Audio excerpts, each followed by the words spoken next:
કરીએ વડોદરાની. વડોદરામાં પરિવારે ઘીની લાલચે ઘરેણાં ગુમાવ્યા. પરિવારને સસ્તું ઘી લેવાની લાલચ 5 લાખ રૂપિયામાં પડી. ભાયલી વિસ્તારમાં ઘી વેચવા આવેલી મહિલાએ 5 લાખના ઘરેણાંની ચોરી કરી. 30 ડિસેમ્બરે 3 મહિલાઓ ઘેર આવી સસ્તું ઘી વેચ્યું હતું. બીજા દિવસે દૂધ લાવી ઘરમાંથી 5 લાખના ઘરેણાં અને રોકડ લઈને ફરાર થયા.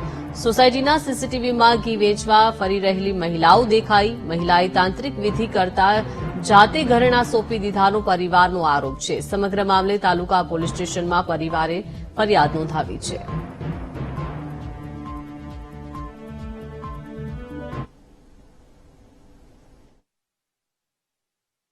તારીખે બપોરે કે સમથિંગ એ લોકો આવ્યા હતા ઘી વેચવા માટે અને 31મી તારીખે ફરી વાર દૂધ આપવા માટે આવ્યા હતા એ લોકો. કઈ પ્રકારે તમારી પાસે ત્યાં ઘરેણાં કઈ રીતે એ લોકો ઘી વેચવા આવ્યા હતા અને ઘી સસ્તા ભાવે આલતા હતા અને 700-800 રૂપિયાનું ઘી એ લોકો 500 રૂપિયા કિલો આલતા હતા અને એ લાલચની અંદર એમને શું કર્યું કઈ ખબર નહીં પડી, પણ ઘરેના એમને જે માગ્યું એ બધું અમે આલી દીધું.